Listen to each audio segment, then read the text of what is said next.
everyone. We are at the WGC Bridgestone Invitational at Firestone in Canton, Ohio? Somewhere in Ohio. I nearly went to this tournament last year, but ended up spending a day drinking on a lake instead. So there you go. Tough decisions. But pretty good week last week at the Canadian Open. Didn't really do any research. I was taking the California bar exam. That does not lend much time to looking at fantasy golf information. Besides that, I kind of just fired some lineups in Wednesday night and pretty much doubled my money, a little bit more than that since most of the GPPs hit. But it was a good week. Dustin Johnson was in one of my two cash lineups alongside Charlie Hoffman and then a bunch of scrubs. And then my other cash lineup was Tony Finau, Charlie Hoffman, and I forget who the other guy was. I think I played another guy in the 9K range. Yeah, that's loud outside. So this week, interesting. I'm recording this Wednesday right after the Justin Rose withdrawal news, and Adam had one withdraw, but he wasn't on the sheet anyway. He didn't make it. So Rose is out. That will lead to some ownership changes. So I'll discuss that. Right now I've got the sheet sorted by DraftKings price. I've got updated odds, FanDuel pricing as well. So didn't do stats this week just because we have a bunch of Euro guys, some guys that don't play too much, PGA Tour action. So I didn't want to clutter things up with stats this week. We're just going to go, what kind of player this guy typically is, how I know that he's been doing or not doing well statistically this year. And we'll go last 9 weeks and back to 2006 with the course history. So let's get it started up top on both sides. Dustin Johnson. On FanDuel, Justin Rose was kind of right behind him at 12-3, I think. 12-3? 12, something like that. DraftKings, he was not, but yeah, DJ, he's way up there, but honestly, I prefer Rory this week if we're making this choice up top. While I do really like DJ, and while he could win here this week again, I like Rory a little bit more. Particularly on FanDuel, you're getting a nice big discount. DraftKings, not too much of a discount, but I like Rory's consistency at this event. DJ's got a few like 30th, 40th place finishes kind of in there, and if you get that out of your highest priced golfer, you're probably not having a very good week. So I like Rory's consistency here at this event. Top 10s in 5 of his last 6 tries here. Second place at the Open, where I said he would go overlooked, and he did, and it was a mistake by everyone.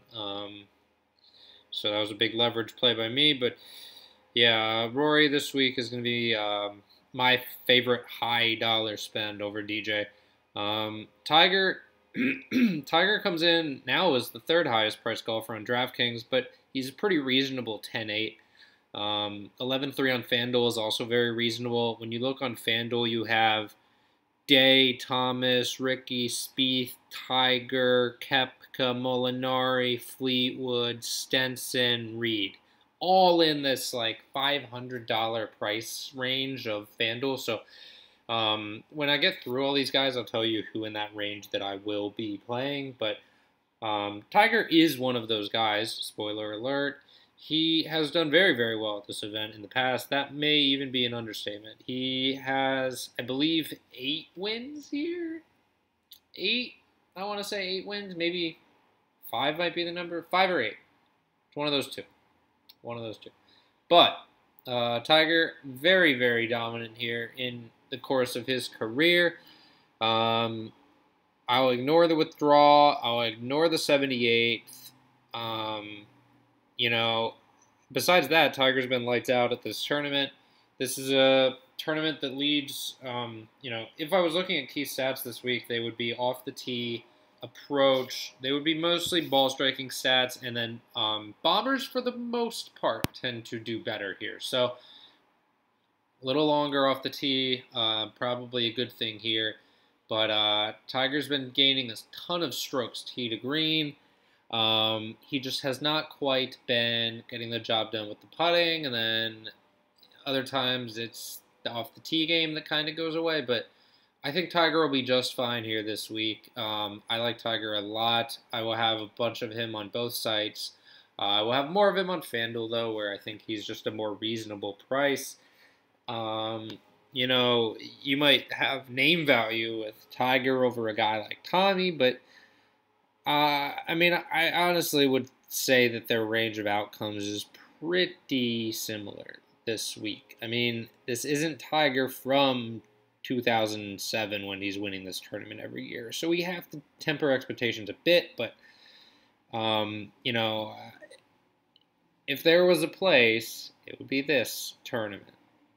I know we've said that a bunch this year, but he's been so close. He's been so close, and I think if it doesn't happen here, I don't think it happens this year. I don't think he's going to win the PGA Championship. I don't think he's going to win any of the final 4 events coming into the home stretch of the season. So if there's a place for him to do it, it's probably here. It would be a great field to do it in. All these guys would be there, to congratulate him at the end. I think it would be a really, really great scene for golf.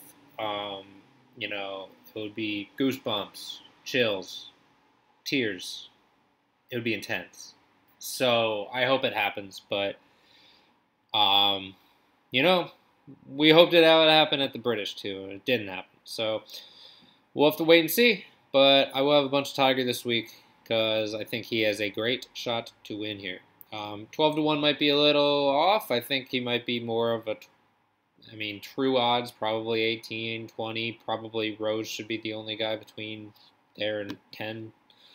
But, can't overlook the history and the name value. People will still bet Tiger at 12-1. So, whatever.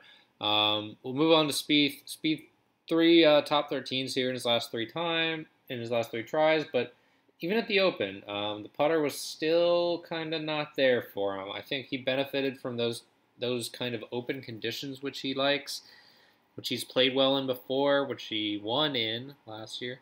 So I think for Spieth this week, you're either full fading him or you're very overweight. I don't think he will be super heavily owned. I don't see people gravitating toward him a lot with bigger names or not bigger names, but better recent performers in the lower 10 to 9, even the 8K range. I just don't see people playing Spieth that much when he's pretty much sucked for most of this year, if we're being dead honest. So I just don't see people paying that money for Spieth in most of their lineups. So I'm personally going to be fading him, but 11-4 on FanDuel is very enticing. I might have one lineup with him there. DraftKings, I probably won't have any. Ricky has 4 top 10s in his last 4 times here. No top 5s except for one in 2011. He's been very solid also this year. He did his Ricky thing where he just bombs a hole on Sunday at the Open and triple bogeyed, went out of bounds with the drive and then just ended up with the triple. Can't do that. Can't do that at the Open on Sunday and expect to stay high on the leaderboard. Ricky did not do that. He fell off a little bit, 28th. But besides that one bad hole, he was right up there. So I'm not going to really look at the 28th too much. I'm going to look at the overall body of play, which is very strong. And I don't see a reason why Ricky can't come here and do what he tends to do here. So 10K, 11-3, I like that a lot. I will be going with him on both sites in a bunch of lineups. JT, DraftKings only play for me this week.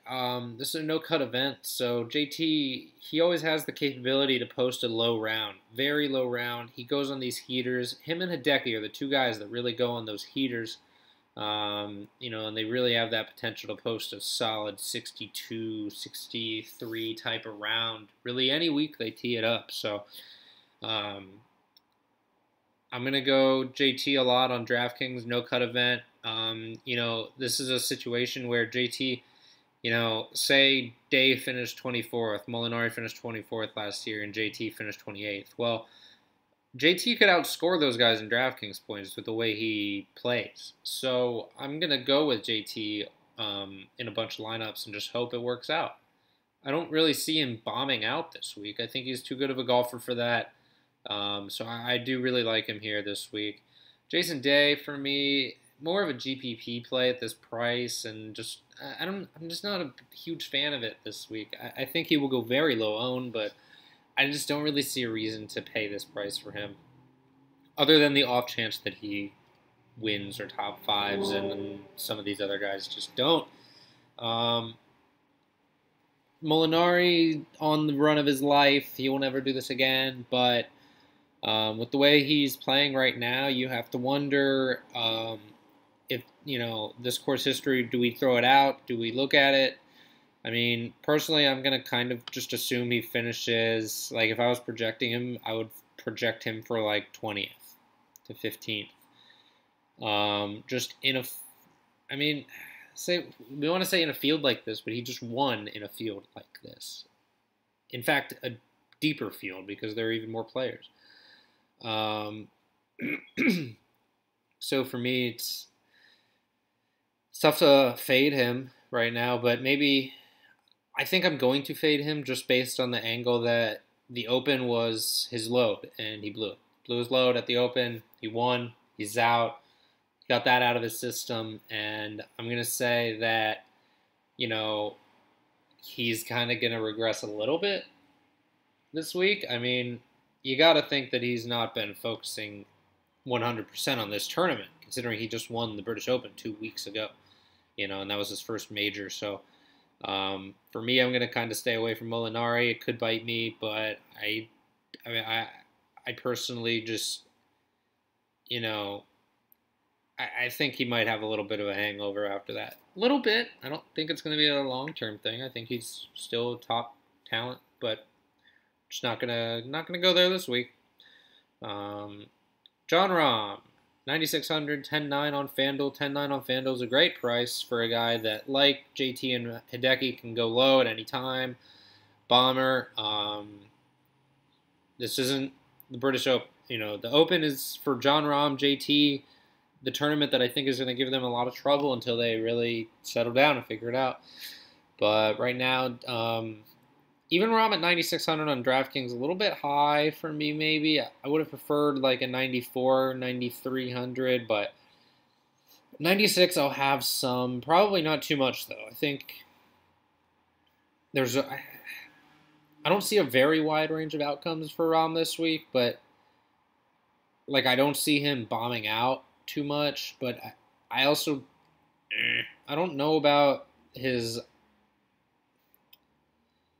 He has plenty of upside here. I just never played John Rahm. I don't know. I'll have some, but not very much. Brooks, 89. Great pivot off of JT. JT will be very chalky at 8,800. Brooks didn't really come through for people at the Open or the Canadian Open, so people will be off Brooks, but I do like him quite a bit. At this tournament, Brooks shows up for bigger events. Everyone knows this, and this is a bigger event. There's a lot of money on the line. JT, I do like JT here this week, so Brooks is a good pivot, but I will have both. Tommy, I like Tommy a lot here also this week. Coming in just great form. 12th and 6th. 6th last week, the Canadian. 28th here last year in his first time, so I like that. But yeah, I like Tommy a lot here. Stenson, a little iffy for me. Might still be recovering from the elbow. I think he's going to go very low owned. Definitely on both sides he'll be very low owned. So GPP play, but I won't have too much. Norin, I had him pegged as just a GPP play, but now that I'm looking at it, 9,900 on FanDuel is too cheap for this guy. Probably a cash or GPP play over there, just given the caliber of player he is, the run of form he's on. So yeah, That's where I am with Norin. Oh, I have this sorted by odds, not DraftKings price. Interesting. Okay. My bad. Odds, not DraftKings price. So, yeah, JT toward the top, odds-wise, DK underpriced. Yeah, that explains why Xander's right there. Paul Casey, good all formats play, both sites. Probably not FanDuel at this price, honestly. I would like him to be cheaper, but 8,600 on DraftKings, I think you can play him with confidence there. Hideki, GPP play more so for me, but you can play him on both sides at this price pretty easily in most lineups. Xander, I will have a ton of Xander this week. Xander, 13th here last year, and he shows up in big events. That's just the long and short of it with Xander. Bubba, this is, you may consider this a Bubba track, considering he's pretty much finished inside the top 25 every time he comes here, but 2 missed cuts in a row, not great to see, especially at the Canadian, where he tends to play well. I mean, Bomber fits the course well. I don't know what happened to him last week, but I don't know what I'm going to do with Bubba this week. I'll probably have a few shares, not too many, but not a full fade for me. Patrick Reed, probably a full fade for me here at this tournament. I don't really like the way he sets up here. You know, I don't like him coming back over from Europe to play this event.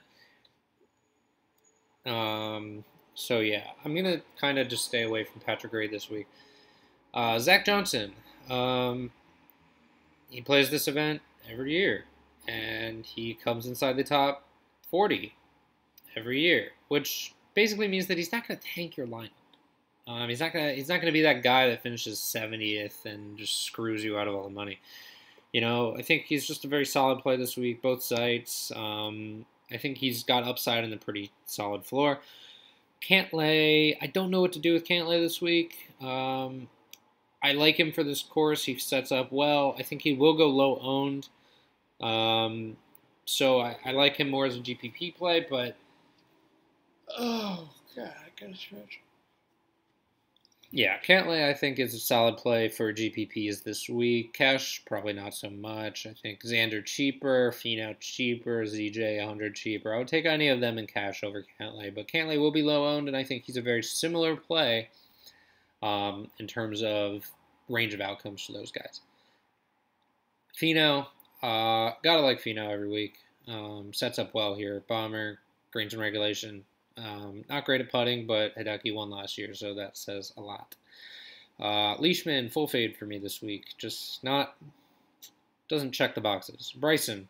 Bryson had a major meltdown last week in Europe, and coming back overseas, 60th last year. I'm going to pass on Bryson this week. Webb, very solid finishes here at this event. I like Webb this week. I do not like Kuchar very much. I know I have him pegged as GPP, but his results here have been good, but his results lately, or this year, have not been that stellar. I know he had a 9th at the Open, but that's the Open, and Kuchar always plays well at the Open. Miscuts sandwiching that. Little worrisome for me with Cooch this week, but this is another tournament where Cooch just tends to play well every year, so might be worth a few shares. Probably will be low owned, even though last year in the same spot he would not be. Usti is a fade for me. Phil is a fade for me. Charlie Hoffman is a play in all formats for me. I think he's just been playing too well recently. 3rd place last year. Fits this course well. Brandon Grace, not really on my radar too much. Adam Scott is on my GPP radar a bunch. He, very good tee to green. Putting pretty bad overall, but that has not hurt him here very much in the past. I like Adam Scott a lot here this week, and I don't know if people are on board with that. So I think Adam Scott might be a sneaky play this week in all formats for me. Kevin Chappell, 3rd and 13th here in his last 2 appearances. Kind of getting back into the swing thing. 6th place at the Open, which was nice to see. You know, if you're getting 6th place at the Open, you're probably doing something right with your game. So I like that to translate over here this week. Sergio is a full fade for me. Not only has he not played well at this course in the past, but he has not been playing well at all this year. So I'm off Sergio completely. Benny on. I don't know what it is about this course, but in 2 times he hasn't really shown up. So I'm going to avoid him. I'm going to avoid Ty Hatton. I'm going to avoid Ian Poulter. Poulter, I could see using him in some lineups, but at the same prices, I like Hoffman, I like Chappell more, so I'm just going to go with those guys this week. I'm going to really shore down the player pool. Thorbjorn Olesen, going to be one of my favorite plays of the week. At this low price, 8,100 on FanDuel is criminally low. It's just because he doesn't play PGA events. So I like Olesen a lot. Over there. I mean, when you look at the run of form he's been on, it's a lot of boom bust, but 10th place here last year, which is great to see. Fits the bomber narrative. So I really like Olesen here in this tournament. Both sites, all formats.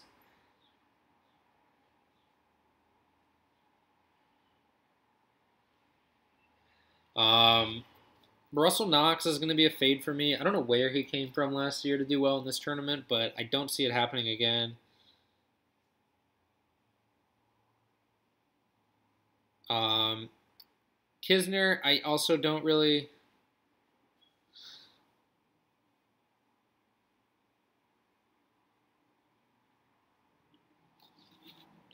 Kisner, I'm not really on him too much. Stanley, pure ball striker, but I don't really see him doing too well either this week. He just hasn't been popping for me really at all this year.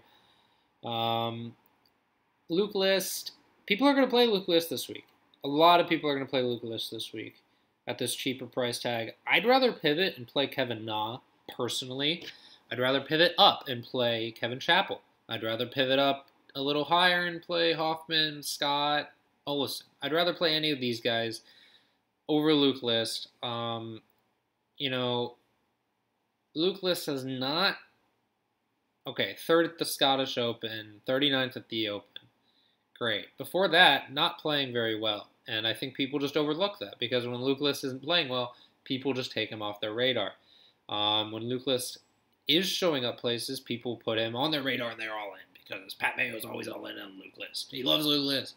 I'm not a big, huge Luke List guy. I like him as a player. I don't really see any problem with him. But I don't like this event overly much for Luke List. I don't know. I'll have some GPP shares just because he's cheap. But besides that, I really just don't see the reasoning behind it. I like Kevin Na more. And I even like Charles more as like a pure punt dart throw that will be low owned. 9th place at this Porsche European Open Masters, whatever the hell it was last week that Patrick Reed and Bryson made the news for blowing up as a part of. But yeah, Charles, I mean, very good here overall at his last 1, 2, 3, 4, 5, 6 times here. So I like Charles quite a bit as just a dart throw. Kevin Na I like a lot. Given his recent form, he's kind of struggled at the Open, but that's fine. It's the Open. Fitzpatrick, I'm going to be off. Berger, I'm going to be off. Grillo, I'm off. Woodland, I'm off. Hautong, I'm off. Harman, I'm off. Pat Perez, I'm off. That's all for this week. Keep it short and simple. In that range on FanDuel, 7 to 11, 2, 11-3. I like, in order, Tiger, Ricky, Spieth, Fleetwood, Day, JT, Molinari, Stenson, Reed, Koepka. Koepka's in there somewhere. He's not at the top, though. So, whatever. That's it for this week. Good luck. If you got any questions, hit me up in the chat room, and I will answer them for you. Peace.